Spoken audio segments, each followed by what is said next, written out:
আর বাচ্চা হাতিগুলো জঙ্গল থেকে বেরিয়ে এসে ওদের মা বাবা সবার সাথে পরিবারের সাথে ওখানে খেলা করছে, গাই উঠছে, সুরে সুর বোলাচ্ছে। অদ্ভুত সুন্দর, অদ্ভুত। আফ্রিকা ভাই, আফ্রিকা। তাঁবুর সামনে সন্ধ্যায় যে আগুন করা হয়েছিল তার স্বল্পাবিষ্ট আলোকে সুবৃহৎ বাওবাও গাছটা একটা ভীষণ দর্শন দৈত্যের মতো দেখাচ্ছে। সুবৃহৎ বাওবাও গাছ, এই সেই চাঁদের পাহাড়ে বর্ণিত আফ্রিকার বাওবাব গাছ। মানে চাঁদের পাহাড়ের গল্পটা কতটা যে সত্যি, গল্প হলেও সত্যি, সেটার উৎকৃষ্ট প্রমাণ একমাত্র এই আফ্রিকার বিস্তীর্ণ জঙ্গলভূমি। বিভূতিভূষণ বন্দ্যোপাধ্যায় চাঁদের পাহাড়ে আফ্রিকার এক বিশেষ গাছের কথা বলেছেন, বাওবাব গাছ। 31শে আগস্ট 2025 ওই দিন সন্ধ্যায় মোম্বাসা এয়ারপোর্টের একটা ক্যাফেতে বসে কথা হচ্ছিল আমার প্রবাসী দর্শক পল্লবী আর সোমরাজের সঙ্গে। কর্মসূত্রে ওরা আফ্রিকার মোম্বাসায় থাকে। গল্প আর আলাপচারিতার মাঝে হঠাৎই প্রশ্ন করল, যারা আফ্রিকা বেড়াতে আসে তাদের অধিকাংশের গন্তব্য মাসাই মারা না হলে সেরেঙ্গেটি। স্যাভো ন্যাশনাল পার্কে কী এমন রয়েছে যেটা তোমার আফ্রিকা সফরের শুরুতেই মন জয় করলো? নাইরোবি যাওয়ার ফ্লাইট ছাড়তে তখনও ঘণ্টাখানেক সময় বাকি ছিল।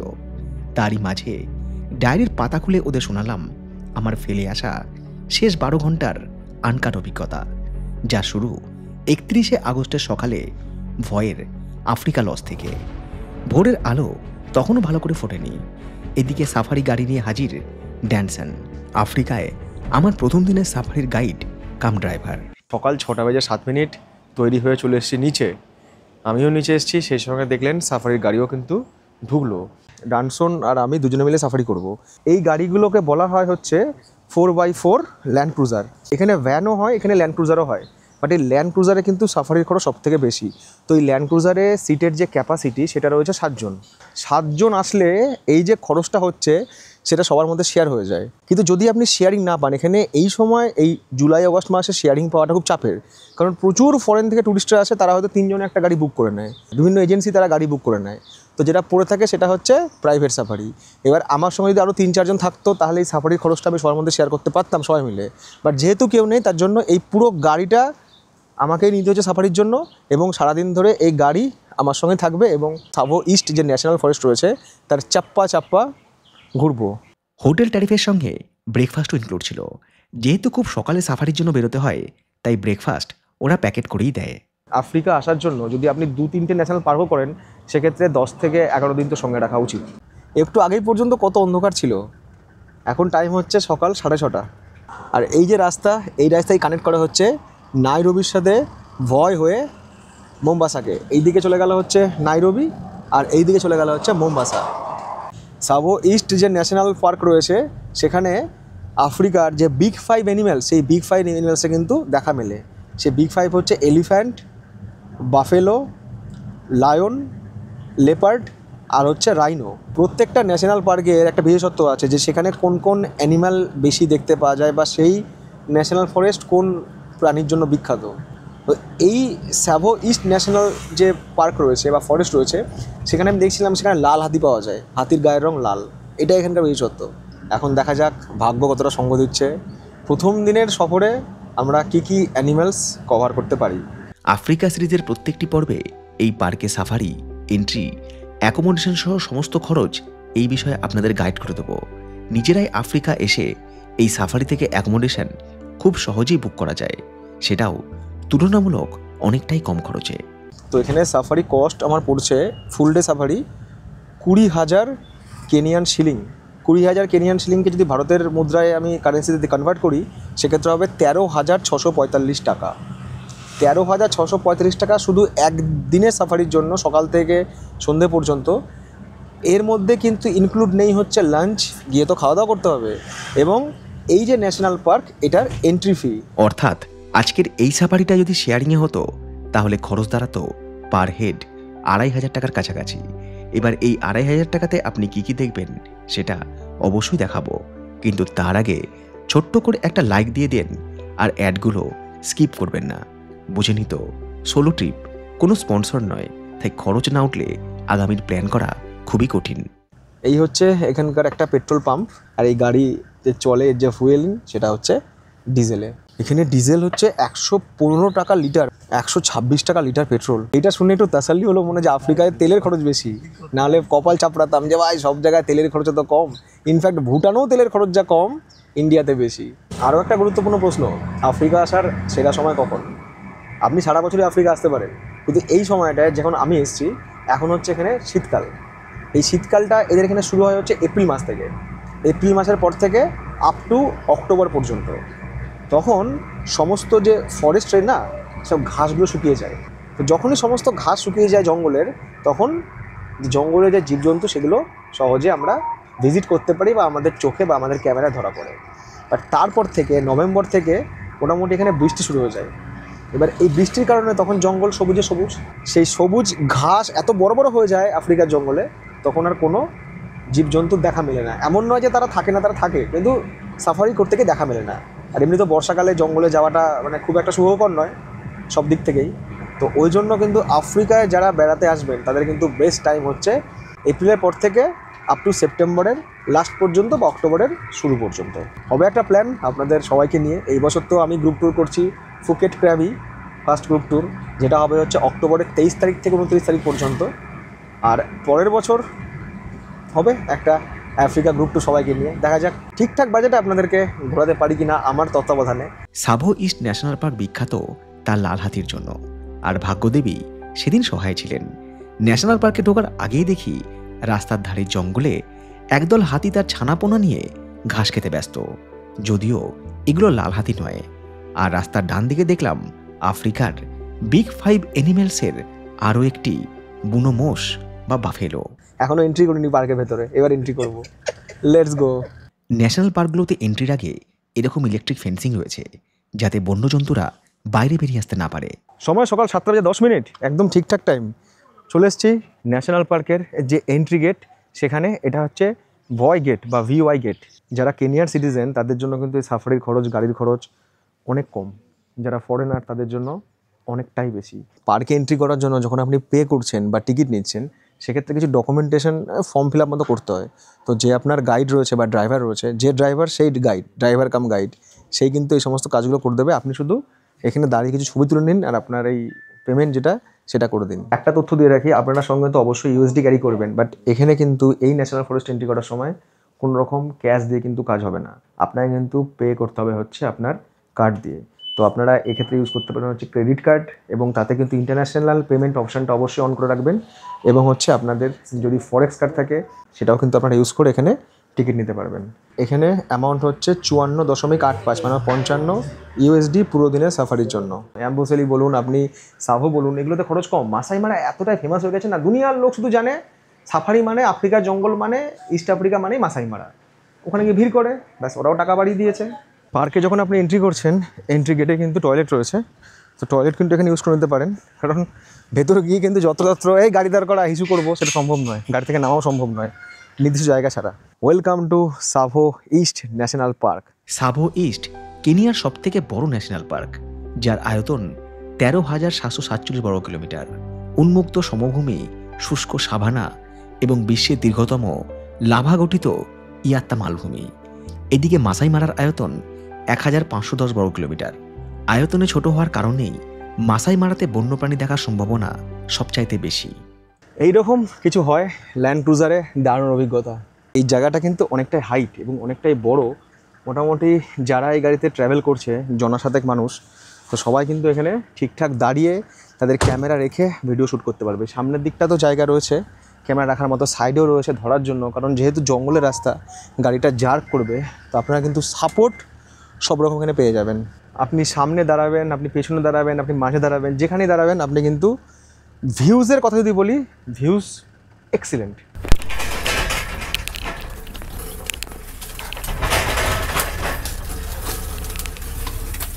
আমাদের সাফারির গাড়ি প্রবেশ করলো ন্যাশনাল ফরেস্টে। লাল মাটির রাস্তা ধরে ধুলো উড়িয়ে এগিয়ে যেতে যেতে নজরে এলো দূর দূর পর্যন্ত শুষ্ক ঘাসের জমি আর অনুচ্চ ছোট বড় সব পাহাড়। সাফারি যত সকালে শুরু হবে ততই ভালো। এই কারণেই বেশিরভাগ ন্যাশনাল পার্কের গেট খুলে দেওয়া হয় সকাল 6টা থেকে 6:30টার মধ্যে। বেলা একটু বেড়ে যাওয়ার সঙ্গে সঙ্গে ঝলমলে রোদে গল্পের বইতে পড়া আফ্রিকা আর আজ নিজের চোখে দেখা আফ্রিকার সঙ্গে হুবহু মিল খুঁজে পেলাম। বর্ষার সময় না এই সমস্ত ঘাসগুলো যখন বড় হয়ে যায় তখন পুরো জঙ্গল ঢেকে যায়। আর এখন যেহেতু শীতকাল, সমস্ত ঘাসটা শুকিয়ে গেছে, গাছ টাছও সেভাবে নেই, পাতা টাতা ঝরে গিয়েছে, সেই জন্য পুরো জঙ্গলটা হচ্ছে ন্যাড়া। যারা ওয়াইল্ড অ্যানিম্যাল ফটোগ্রাফি লাভার তাদের জন্য দেখুন পুরো স্বর্গরাজ্য। শুধু ওয়াইল্ড অ্যানিম্যাল বলেই নয়, প্রচুর পাখিও রয়েছে এখানে, প্রচুর পাখি, ওই দেখুন হরিণ দৌড়াচ্ছে ওখানে। সাফারি শুরুতে দেখা পেলাম আফ্রিকার গ্র্যান্ড গ্যাজেল এই প্রজাতির হরিণের সঙ্গে। এই গ্র্যান্ড গ্যাজেলের দেখা মেলে উত্তর তানজানিয়া থেকে দক্ষিণে সুদান এবং কেনিয়ার উপকূল থেকে ভিক্টোরিয়া হ্রদ পর্যন্ত। হরিণ কিংবা জেব্রা এইসব বন্যপ্রাণী এই ন্যাশনাল ফরেস্টে এত পরিমাণে রয়েছে যে চলার পথে কিছু সময়ের ব্যবধানে এদের দেখা মেলে। কিন্তু আমার চোখ তখন খুঁজছে একাত্রা সিংহ, আর মন বলছে হয়তো একটা হরিণকে বা একটা জিরাফকে কোনো এক বা একাধিক সিংহ মিলে মেরে খাচ্ছে, কিংবা লেপার্ড ছিঁড়ে ছিঁড়ে খাচ্ছে। এইসব দৃশ্য মানে দেখাটা অস্বাভাবিক কিছু নয়, কমন এখানকার। আরও খানিকটা চলার পর একাধিক গাড়ি জটলা দেখে ডানসান আমাদের গাড়িকে সেখানে নিয়ে গেল।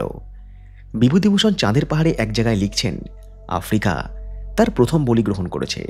সে বলি চায়, টাটকা রক্ত আর হাড় মাংস ছড়িয়ে রয়েছে রাস্তার একধারে।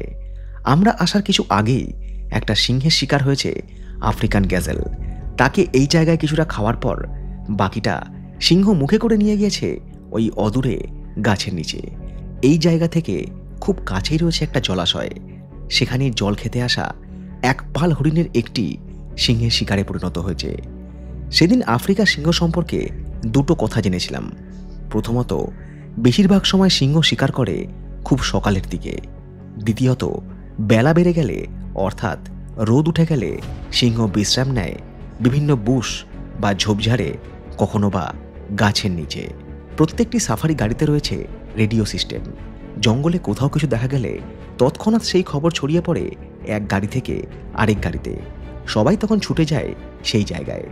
এমনই এক খবর এলো যে কাছেই এক জায়গাতে সিংহের দেখা পাওয়া গিয়েছে। আফ্রিকায় সাফারির প্রথম দিনেই সিংহের দর্শন।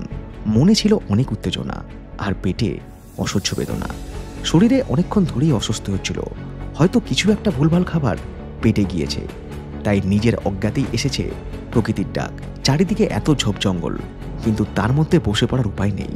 অগত্যা ড্যানসনকে বললাম, কিছু একটা ব্যবস্থা করো, না হলে যা পরিস্থিতি, যা করার আমাকে এই গাড়িতেই করতে হবে। খুব দ্রুত গাড়ি চালিয়ে ড্যানসন আমাকে পৌঁছে দিল জঙ্গলের মধ্যে ভয় সাফারি লজে। গাড়ি থেকে নেমে ছুটে গিয়ে টয়লেট। গল্পের এই অংশটুকু হয়তো শেয়ার না করলেও হতো, অনেকে হাসাহাসি করতে পারে, কিন্তু এহেন সমস্যা আপনাদেরও হতে পারে যখন গাইড বলবে, হেই সিদা লায়ন, আর আপনি বলবেন, ওয়েট আই অ্যাম ভেরি হাগা চাপন। এটা খুব কমন প্রবলেম, এটা আপনার সঙ্গে হতে পারে। হঠাৎ করে হয়তো শরীরের ব্যাপার তো, শরীর তো যখন তখন প্রবলেম করতে পারে, তখন যাবেন কোথায়? ভাবুন, এটা প্রাইভেট সাফারি বলে তাও উতরে গেলাম।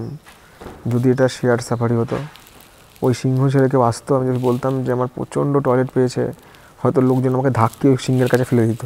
তো ওখানে যা মরা ওখানে মর্গা। ও বাপরে, এখনও কোমর টোমর ব্যথা করছে।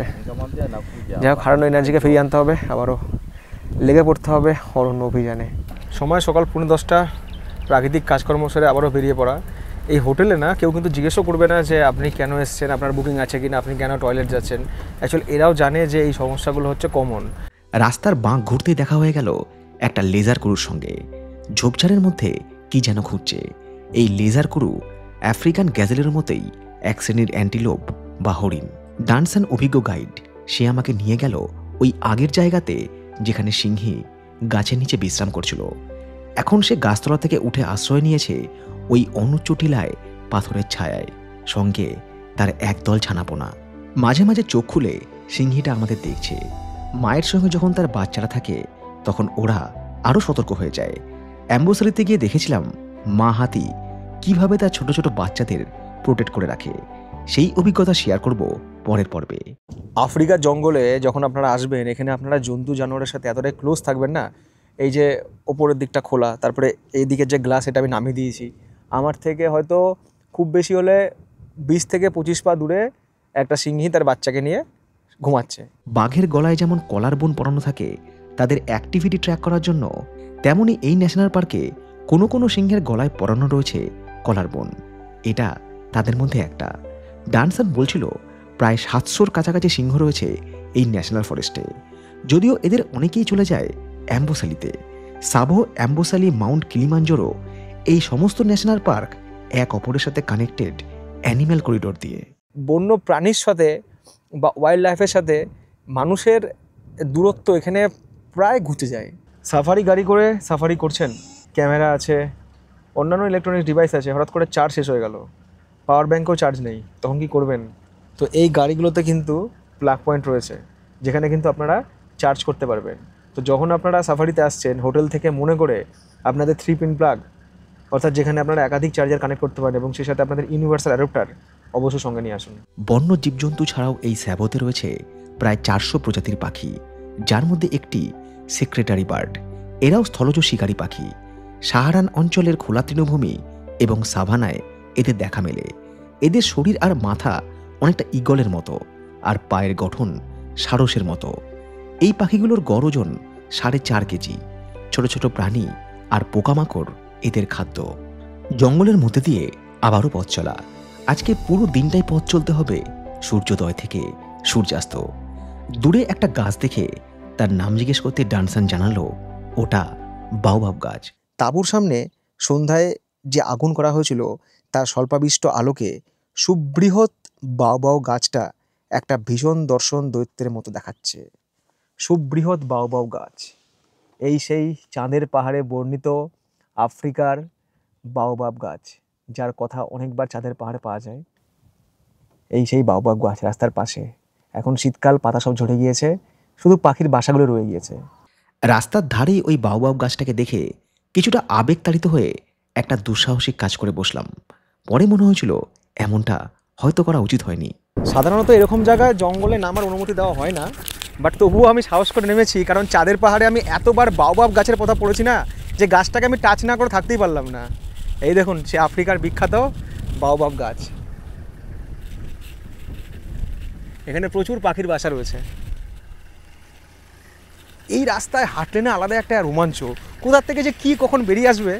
এই হচ্ছে বাওবাব গাছের বীজ, হ্যাঁ, এটা অনেকে খায়, তো এটা এখানে রয়েছে। বাওবাব গাছ দেখে আবারও পথ চলা। পাশ দিয়ে চলে যাওয়া গাড়ি থেকে খবর এলো সামনে সিংহ রয়েছে। ডানসান এবারে তার গাড়ি মূল রাস্তা ছেড়ে নিয়ে চলল কিছুটা ভেতরে, কিছুটা আমার অনুরোধে। শুকিয়ে যাওয়া একটা জলাশয়, তার ধারে কম ঘনত্বের সব ঝোপঝাড়, স্থানীয় ভাষায় বুশ। তার মধ্যে বিশ্রাম করছে 2-3টে সিংহী। আমার থেকে দূরত্ব বড়জোর 5 থেকে 6 হাত। এই সিংহ একটা মানুষকে টেনে নিয়ে যাওয়ার ক্ষমতা রাখে, অথচ যখন সিংহ অলস তখন অলস, চুপ করে বসে আছে। এখন যদি আমি গাড়ি থেকে নেমে পড়ি না, ব্যাস ওদের আমি আজকে লাঞ্চ হয়ে যাব। এখন আমার সাথে দূরত্ব আর বড় জোর 4 হাত, 4 হাত দূরে। এত কাছ থেকে সিংহ আমি কখনো দেখিনি, তাও আবার এরকম খোলা ময়দানে। আমার আজকে সাফারি থাকতো, বাট চিৎকার করা যাবে না, জাস্ট ওদেরকে দেখতে হবে। আমার রিকোয়েস্ট রাখতেই ডানসান সেদিন পৌঁছে গিয়েছিল সিংহের প্রায় নাগালের মধ্যে। আমাকে বলেছিল ইউ আর সো লাকি। কেন এই কথা বলেছিল সেটার প্রমাণ পেয়েছিলাম আরও কিছুটা পথ চলে। এদিকের শুকিয়ে যাওয়া ঘাসগুলো বেশ বড় আর ঘন, মাঝে মাঝে প্রায় আমারই সমান দৈর্ঘ্যের কাঁটা গাছ। গাড়ির গতি অত্যন্ত ধীর। ক্যামেরা ঘোরাতে নজরে এলো স্যাভো ইস্ট ন্যাশনাল পার্কের সেই লাল হাতি। রাস্তার 2 দিকে 2টো ছোট্ট জলাশয়, এগুলো সৃষ্টি বৃষ্টির জমা জল থেকেই। আর সেই জলাশয়ে জলকেলি করতে ব্যস্ত আফ্রিকার জংলি হাতি। সাক্ষী আমি, ডানসান, আর দূর দূর পর্যন্ত কেউ কোথাও নেই। কি সুন্দর লাগছে দেখতে, মনে হচ্ছে গিয়ে একটু ধরি। সব হাতিগুলো ফিরে গেলেও একটা হাতি যেন আমাদের জন্যই দাঁড়িয়েছিল। ওর ভাষায় বলছিল, আমাদের জগতে তোমাদের স্বাগতম। কেন এই হাতিগুলোর গায়ের রং লাল তার একটা ব্যাখ্যাও খুঁজে পেয়েছিলাম। লাভা গঠিত সাবর এই বনভূমির মাটির রং লাল। জঙ্গলের হাতি সারা দিন ওই লাল ধুলো মাখে, কখনো বা এইরকম কাদা জলে গাও ডোবায়। এরপর রোদে যখন ওদের শরীরের কাদা শুকিয়ে যায় তখন গায়ের রং হয়ে যায় লাল। তাই বলা হয় সাবর লাল হাতি। প্রায় 15,000 হাতি রয়েছে এই ন্যাশনাল পার্কে। এই হাতিগুলোর আরও একটা বিশেষত্ব রয়েছে, এদের দাঁত অন্যান্য হাতিদের তুলনায় অনেকটাই বড়। Tata tata tata Ganpati Bappa. সাফারির প্রথম দিনে দর্শন আফ্রিকার বিগ 5 অ্যানিম্যালসের বিগ 3, বাফেলো, এলিফ্যান্ট এবং লায়ন। বাকি রইল লেপার্ড আর রাইনো। গাইড সাহেবকে জিজ্ঞেস করছিলাম যে ওয়াইল্ড অ্যানিম্যাল কখন বেশি দেখা যায়, হলো ওয়েদার এরকম হতে হবে, না তো বৃষ্টি হবে না তো আকাশে খুব রোদ থাকবে। আজকে যে ওয়েদারটা রয়েছে এটা একদম ঠিকঠাক ওয়েদার, আকাশে মেঘও রয়েছে, রোদও খুব বেশি নেই। রোদ যদি হয় তাহলে কিন্তু ওরা এই খোলা ময়দান থেকে চলে যাবে হচ্ছে ঠান্ডার আশ্রয় খুঁজতে, ঠান্ডা জায়গায় খুঁজতে, গাছের নিচে গুহার মধ্যে। না হলে কিন্তু ওরা মাঠেই থাকে, এই তৃণভূমিতেই থাকে, তো তখন ওদেরকে দেখা খুব সুবিধা হয়। বেলা তখন 1 প্রহর, 2 দিকে ঘন জঙ্গল, মাঝখান দিয়ে রাস্তা। ডানসানকে জিজ্ঞেস করতেই ও বলল, এবার আমাদের গন্তব্য মুডান্ডা রক। জঙ্গলের মধ্যে এমন একটা জায়গা যেখানে নামা যায়। জঙ্গলের মাঝে টয়লেটের ভীষণ দরকার। টয়লেট আছে কিন্তু জল দেওয়ার কোনো ব্যবস্থা নেই। বনভূমি থেকে ধাপে ধাপে উঠে গিয়েছে সিঁড়ি কিছুটা উঁচু জায়গায়। এই জায়গার নাম মুডান্ডা রক। ভূগোল বইতে পড়া অনেক পুরনো ইনসেলবার্গ। বন্যপ্রাণী দেখার জন্য একটা বিশেষ জায়গা। ওখানে হরিণ রয়েছে, ওদিকে জেব্রা রয়েছে, এরা সব এখানে জল খাচ্ছে। এখন জল এখানে শুকিয়ে গেছে, মানে এই জায়গাটা পুরো এই তৃণভোজী প্রাণীদের বিচরণ ক্ষেত্র। অনেক বছর আগে ওয়ালিয়ানগুলো নামক শিকারীরা শিকারের মাংস এই পাথরের উপর রেখে দিত শুকানোর জন্য। বর্তমানে এই জায়গা থেকে পুরো জঙ্গলের একটা প্যানোরামিক ভিউ পাওয়া যায়। সামনেই রয়েছে বৃষ্টির জলে পুষ্ট এক বিরাট জলাশয়। সেখানে শয়ে শয়ে বন্যপ্রাণী আসে জল পান করার জন্য। জুম লেন্সওয়ালা বড় একটা ক্যামেরা নিয়ে বসে পড়ো আর ইচ্ছে মতো ছবি তোলো। এবং যদি আপনার কাছে ভালো বাইনোকুলার থাকে, জুম লেন্সওয়ালা ক্যামেরা থাকে, আপনি এখানে ক্যামেরা সেট করে বসে বসে এইসব ওয়াইল্ড অ্যানিম্যালদের ফটোগ্রাফি করতে পারবেন। দারুণ জায়গা, এত সুন্দর হাওয়া দিচ্ছে না। প্রকৃতিকে ফিল করার জন্য এরকমই একটা জায়গা দরকার বারবার। বেশিরভাগ ন্যাশনাল পার্কেই সাফারি শুরু হয় সকাল 6টা থেকে বিকাল 6টা পর্যন্ত। 12 ঘন্টার এন্ট্রির যে পারমিট সেটা ইস্যু করা হয়। এই যে 12 ঘন্টার সাফারি, তার মধ্যে একটা লাঞ্চ ব্রেকও থাকে। আমার কিছু খেতেও ইচ্ছা করছে না, শরীরটা হঠাৎ করে দুর্বল হয়ে গেছে। আসলে কালকে রাত্রে ঘুমটাও কম হয়েছে, আগের দিনও ঘুম হয়নি, তো শরীরটা দুর্বল হয়ে গেছে। তাই গেলাম যেটুকু এনার্জি বেঁচে আছে সেটুকু এনার্জি বাঁচিয়ে সাফারিটা করে নিই। তারপর তো আবার রাত্রেবেলা ফিরতে হবে নাইরোবি।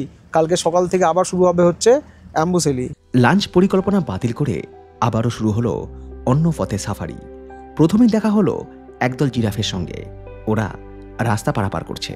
আমাদের গাড়িকে দেখেই ওরা থমকে দাঁড়িয়ে গেল, হয়তো ভয় পেয়েছে।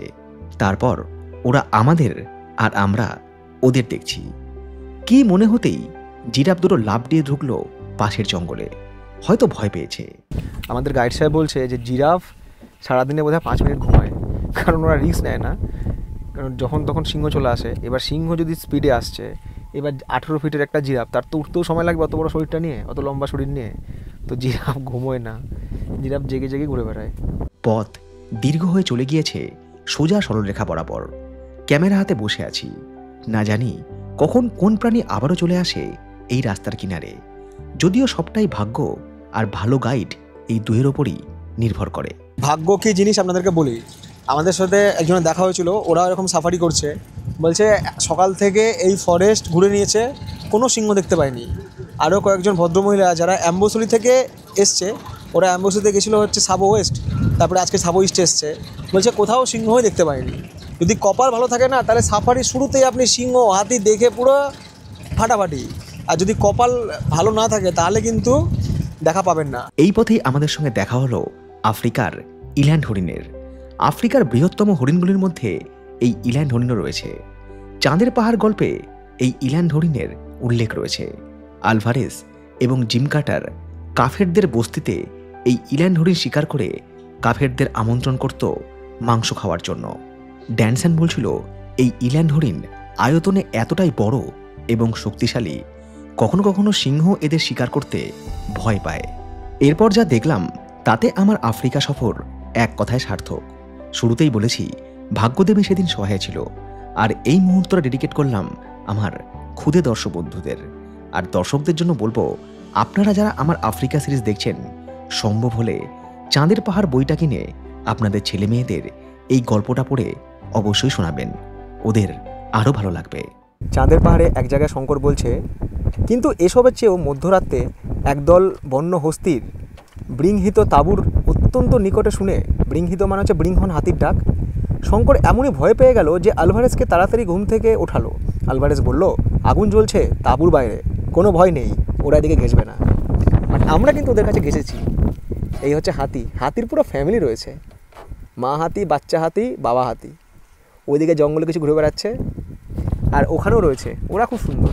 আর এদের গায়ে দেখুন লাল ধুলো একদম সব মেখে, এরা পরিচিতি পেয়েছে স্যাভোর রেড এলিফ্যান্ট নামে। আজকে আমার এই ন্যাশনাল পার্কে সাফারি করা সার্থক। ও হাতি, হাতি রাজা কোথায় যাও, সুর দুলিয়ে কোথায় যাও?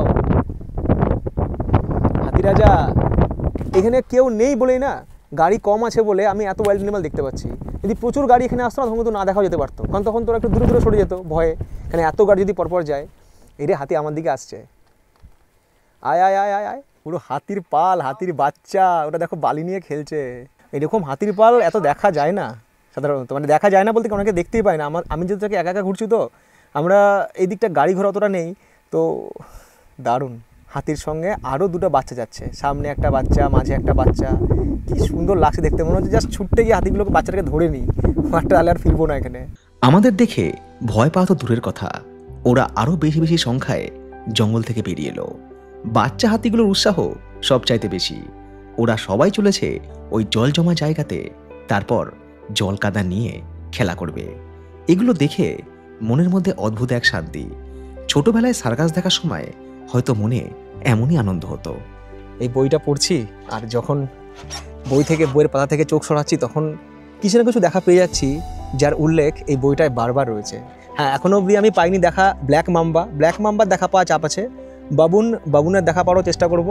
কিন্তু এই হাতি, এত হাতি পেয়েছি, এই হাতি হচ্ছে এখানকার সেরা। মানে যে কারণে এই সাভো ইস্ট ন্যাশনাল পার্ক বিখ্যাত, সে কারণই হচ্ছে হাতি। এরা যেন ওদের সব কিছু আমাদেরকে দেখাচ্ছে, ওরা কিন্তু তেড়ে আসছে না। তো কখনো কখনো এইসব হাতি আবার একটু খেপে যায়, তখন আবার তাড়াটাড়া করে, তখন আবার দাঁড়াতে দেবে না। বাট এখন ওরা সবাই জলের মধ্যে খেলছে, আর বাচ্চা হাতিগুলো জঙ্গল থেকে বেরিয়ে এসে ওদের মা বাবা সবার সাথে, পরিবারের সাথে ওখানে খেলা করছে, গাই উঠছে, সুরে সুর বোলাচ্ছে। অদ্ভুত সুন্দর, অদ্ভুত। আফ্রিকা ভাই, আফ্রিকা। হাতিগুলো নিজেদের মধ্যেই খেলা করছে, আমরাও চুপচাপ ওদের অবজার্ভ করছি। মনে মনে একটু ভয়ও রয়েছে। হাজার হলেও ওরা বন্যজীব, আর ওদের এই জঙ্গলে আমরা তো এক প্রকার বহিরাগত, কখনো তাড়া না করে আসে। আমার এই আশঙ্কা যে পুরোপুরি ভুল নয়, সেই ব্যাপারে কনফার্ম করলো ড্যানসন। এমনটা অনেকবারই হয়েছে যে হাতির পাল তাড়া করে এসেছে সাফারি গাড়িকে। এমন কিছু করা যাবে না যাতে ওদের মধ্যে কোনোভাবে আতঙ্ক তৈরি হয়। বিশেষ করে ওদের সঙ্গে যখন ছোট ছোট বাচ্চা থাকে, তখন হাতিরা যদি বিপদ অনুভব করে তাহলেই অ্যাগ্রেসিভ হয়ে যেতে পারে। তাই চুপচাপ ওদের অবজার্ভ করে যেতে হবে, আর বেশি সময় এখানে না দাঁড়ানোই ভালো। Tata, bye bye, bye bye, tata, tata, bye bye. ওই আরেকটা গজরাজ আসছে, আরে হেলে দুলে নিজের রাস্তা ধরে।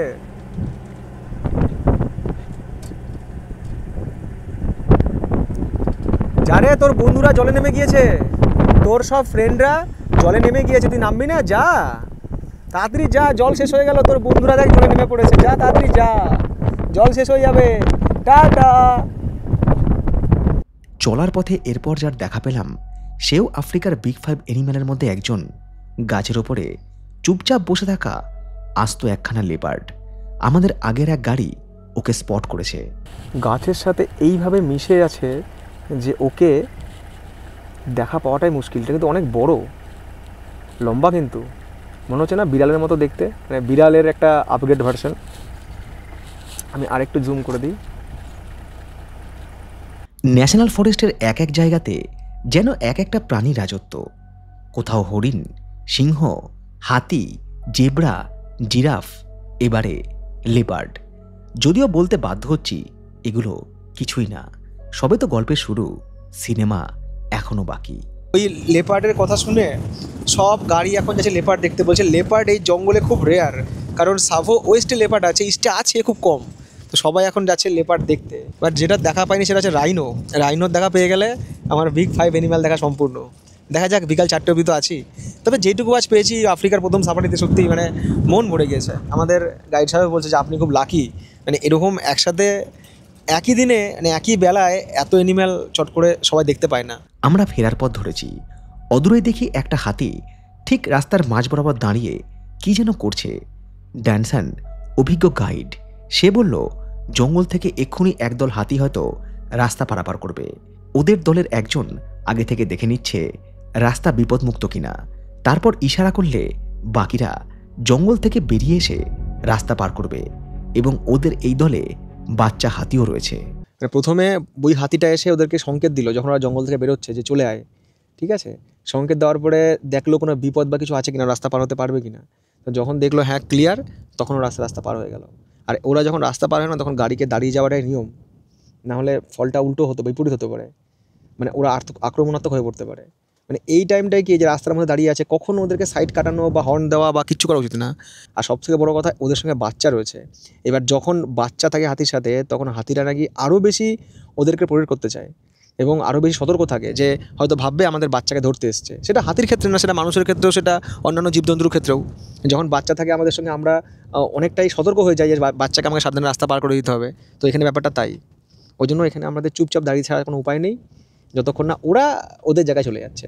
এই বনভূমি এমনই একটা জায়গা যে আপনি হয়তো সামনে তাকিয়ে মন দিয়ে হাতি দেখছেন, ভিডিও করছেন, হয়তো হঠাৎ পেছনে ধাক্কা, হয়তো একটা হাতি এসে পেছন দিক থেকে ধাক্কা মারছে। কোন জঙ্গল থেকে কখন কি বেরিয়ে আসবে কেউ জানে না। এখানে হাতি বেরিয়ে আসতে পারে, সিংহ বেরিয়ে আসতে পারে, লেপার্ড বেরিয়ে আসতে পারে, মানে এই জঙ্গলে সর্বত্র কিছু না কিছু রয়েছে। আমরা একটু আস্তে আস্তে এগোচ্ছি, কারণ ঘড়ির কাঁটাও তার নিয়ম এগোচ্ছে। বেলা 2টো হয়ে গেছে, আর হয়তো 2 ঘন্টা থেকে সোয়া 2 ঘন্টা আমি জঙ্গলে থাকবো। আফ্রিকার জঙ্গলে হাতি আমাদের রাস্তা আটকে রেখে দিয়েছে। গণপতি বাপ্পা যেতে দাও, যাবো কোন দিক দিয়ে। অনেকটা দূরে চলে এসেছি আমরা মেন জায়গা থেকে, তো আমাদের আস্তে আস্তে ফিরতে হবে। তো দেখা যাক হাতিরা আমাদেরকে জায়গা দেয় কি না। এই যে দুদিকে দুটো গাড়ি, এবার এরা হয়তো একটু সাইড দিতে পারে। ওই দিক থেকে যে আসছিল গাড়িটা, ওই গাড়ি চালক দেখতে পেয়েছে ওখান দিয়ে রাস্তা আছে, বাট এখান দিয়ে সেটা বোঝা ছিল না যে রাস্তা আছে। কারণ বাই চান্স যদি এদিক দিয়ে শর্টকাট নিয়ে গিয়ে গাড়ি পাল্টি খেতে হলে প্রবলেম হয়ে যেত। তো এই গাড়িটা চলে যাওয়ার পর আমরা হয়তো পার করবো, কিন্তু হাতি আমাদের কিন্তু এখনও অবধি রাস্তা দেয়নি। আরে মুড়ি খাবি, মুড়ি কলা খাবি, আরে এদিকে আসছে নাকি? আঙুল ফাঙুল দেখাবো না ভাই। এতক্ষণ ধরে ভাবছিলাম কখন দেখবো হাতি, সেই হাতি এখন রাস্তা আটকে দাঁড়িয়ে আছে ফুলিয়ে বুকের ছাতি। আরও খানিকটা সময় আমাদের অপেক্ষা করিয়ে হাতির দল একে একে রাস্তা ছেড়ে চলে গেল পাশের জঙ্গলে। এরপর খবর এলো পথের ধারে এক জায়গাতে একজোড়া সিংহ আমাদের অপেক্ষায়। সকালবেলা সিংহ দেখেছিলাম, ঘুমিয়েছিল, এখন সিংহ দেখবো রোদ পোয়াচ্ছে একদম আলাদা একটা অ্যাটিটিউড নিয়ে। দূরত্ব আমার থেকে মোটামুটি কত 15 হাত তো হবেই। তো দুটো সিংহ এখানে বসে আছে, দুটোই হচ্ছে ফিমেল। শীতকাল তো, এখন শীতকালে না এরা এরকম রোদ পোহায়, ওয়েদারটাও সুন্দর, হাওয়া দিচ্ছে, বাট কাছে আসছে না। শুধু একটা জিনিসই দেখা আজকে বাকি থেকে গেল, সেটা হচ্ছে রাইনো। রাইনো দেখলে আমার 16 গলা পূর্ণ। আফ্রিকার বিগ 5 অ্যানিমালস, কত কাছে। সিংহীদের বিদায় জানিয়ে আবারও পথ চলা শুরু, কারণ বেলা ফুরিয়ে আসার সঙ্গে সঙ্গে ওদিকে ঘড়ির কাঁটা তার অবস্থান দ্রুত পরিবর্তন করছে। ফিরতি পথে আবারও একদল হাতি আমাদের সামনে দিয়ে দ্রুত রাস্তা পারাপার করলো। এগুলো অবশ্য লাল হাতি নয়, কারণ ততক্ষণে আমরা চলে এসেছি জঙ্গলের সম্পূর্ণ অন্য এক প্রান্তে। এরপর দেখা পেলাম আফ্রিকার আরও এক শ্রেণীর মাঝারি আকৃতির হরিণ, যাদের নাম ইম্পালা। এই গ্রুপে একটি মাত্র মেল হরিণ, বাকি সব ফিমেল। এরা নাকি এইভাবেই জঙ্গলে ঘুরে বেড়ায়। অত্যন্ত দ্রুতগতির এই ইম্পালা প্রয়োজনে 3 মিটার পর্যন্ত লাফও দিতে পারে। তো আমাদের গাইড সাহেব বলছেন যেখানে সব ফিমেল, একটা রয়েছে মেল, এই সিংমালাটা। একটা ছেলে হরিণের পেছনে কতগুলো মেয়ে হরিণ। বাস্তবে যদি এমনটা হতো, ওদিকে ইম্পালা, এদিকে লাইভ জিঙ্গালালা। এবার আমরা ফরেস্টের যে সাইডটা এলাম, এখানকার কিন্তু সব কিছু আলাদা। এখানকার মাটি আলাদা, এখানকার মাটি এরকম লাল নয়, সাদা। আর চারিদিকে জঙ্গল শুধু দেখুন। আপনাদের মনে হতে পারে যে হঠাৎ করে আমি এই দিকে কেন এলাম, কারণ চাঁদের পাহাড়ে একটা প্রাণীর উল্লেখ আছে, বাবুন।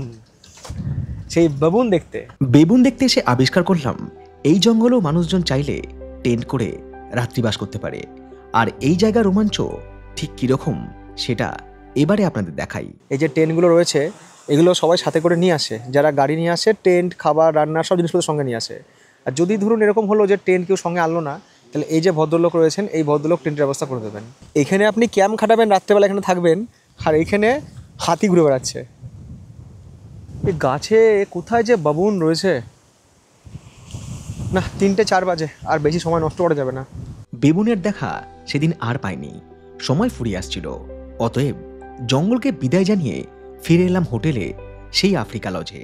সময় বিকাল 4:24 ফিরে এলাম হোটেলে। এখান থেকে আবার রওনা দেবো হচ্ছে মোম্বাসার উদ্দেশ্যে। আর সেই সঙ্গে ড্যানসানকে বিদায়। খুব ভালো মানুষ একজন, খুব ভালো গাইড। আর ও বলেছে যে এরকম মানে লাকি খুব কম লোকই হয় যে একদিনে সাফারিতে এত কিছু দেখতে পায়। লোকে দিনের পর দিন সাফারি করে কত কিছু মিস করে যায়। Please take care, meet you soon. Thank you dear, thank you.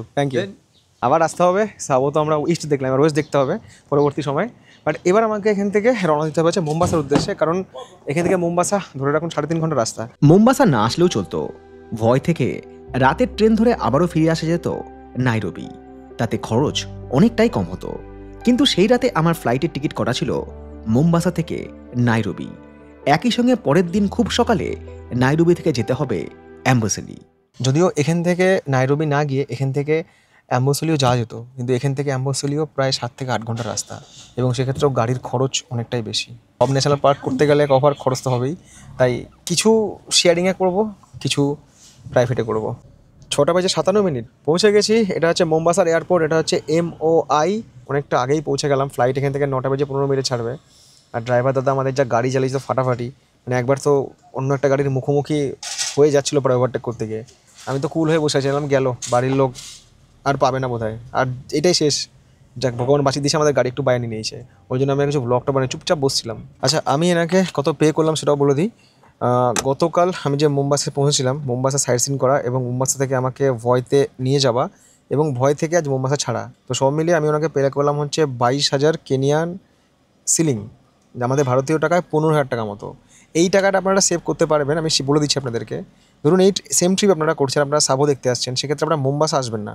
কারণ আপনারা যদি ট্রেন জার্নি করে আসেন, আপনারা ভয়তে নেমে যান, ভয়তে নেমে হোটেল নিন, ওখানে একদিন থেকে সাফারি করে আবার ভয় থেকে দুপুরের যে ট্রেনটা ছাড়ে সেই ট্রেনটা ধরে চলে যান হচ্ছে একদম কেনিয়া। মোম্বাসা এয়ারপোর্টে পল্লবী আর সোমরাজকে শোনালাম আমার শেষ 12 ঘন্টার আনকাট অভিজ্ঞতা।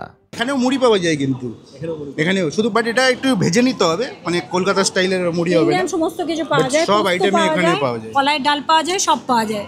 তুমি এরপরে নদিয়ার মেয়ে? আমি নদিয়ার মেয়ে, নদিয়ার দেবগ্রাম। আর তুমি হচ্ছে? আমি কলকাতা শীতের মোড়। আমি চাকরি সূত্রে আমি স্টার্ট করেছি নাইজেরিয়া থেকে। নাইজেরিয়া ঘুরেছি, ইউগান্ডাতে বেস্ট ছিলাম, ইথিওপিয়া, তানজানিয়া, রওয়ান্ডা, এখন কেনিয়ায় মোম্বাসায় বেস্ট। একদম কৌশিকদের জন্য ওয়েট করে আছি, যেদিন আসবে কৌশিকদার সঙ্গে আমরা মানে একদম জুড়ে যাব, যেখানে যাবে আমরা যাব। আকাশবাণী কলকাতা থেকে ফোন করেছিল 17 তারিখে একটা অনুষ্ঠান আছে। বললাম ঠিক আছে পৌঁছে যাবো, ততদিনে তো আমি ইন্ডিয়াতে চলেই যাবো। আচ্ছা, যেটা বলছিলাম সেটা হচ্ছে যে এখান থেকে আমার ফ্লাইট রয়েছে ডোমেস্টিক ফ্লাইট, এটা হচ্ছে স্কাই ওয়ার্ল্ড এয়ারলাইনের ফ্লাইট। তো এই ফ্লাইটে চড়ে আমি যাব হচ্ছে এখান থেকে নাইরোবি। এটা মোম্বাসা থেকে ছাড়বে এবং নাইরোবির জোমো কেনিয়াত্তা যে ইন্টারন্যাশনাল এয়ারপোর্ট আছে, যেখানে আমি কলকাতা থেকে নেমেছিলাম ফ্লাইট ধরার সময়, ওখানে পৌঁছে যাবে। এটা ছাড়ার টাইম হচ্ছে রাত 9:15 আর পৌঁছাবে গিয়ে ওখানে রাত 10:15। মোম্বাসা থেকে নাইরোবি ফ্লাইটে সময় লাগে ওই 55 মিনিট মতো। একটা কথা মনে রাখবেন, আফ্রিকাতে ডোমেস্টিক ফ্লাইটের খরচ অত্যন্ত বেশি, তবে ফ্লাইট পাংচুয়াল এবং সেফ। নাইরোবি যখন পৌঁছালাম তখন রাত 10:30। এয়ারপোর্টের বাইরে বেরিয়ে একটা ক্যাব নিয়ে চলে এলাম আজকে রাত্রে যে এয়ারবিএনবি বুক করেছি সেই জায়গাতে। এমনিতেও সারাদিন কিছু খাওয়া হয়নি, এত ক্লান্তির পরেও নিজের জন্য 2 মুঠো সেদ্ধ ভাত রান্না করেই নিলাম, কারণ ভুলে গেলে চলবে না চাঁদের পাহাড়ে শঙ্কর একাকী স্টেশন ঘরে নিজেই রান্না করে খেত। রাত পোহালে আবারও একটা সকাল, গল্প শোনানোর অপেক্ষায় আফ্রিকার আরও একটা ন্যাশনাল পার্ক অ্যাম্বাসেলি। আজ এই পর্যন্তই থাক। ভালো লাগলে ভিডিওতে একটা লাইক আর একটা শেয়ার করে দিয়েন। ফিরবো আফ্রিকা 4র্থ পর্ব নিয়ে খুব তাড়াতাড়ি।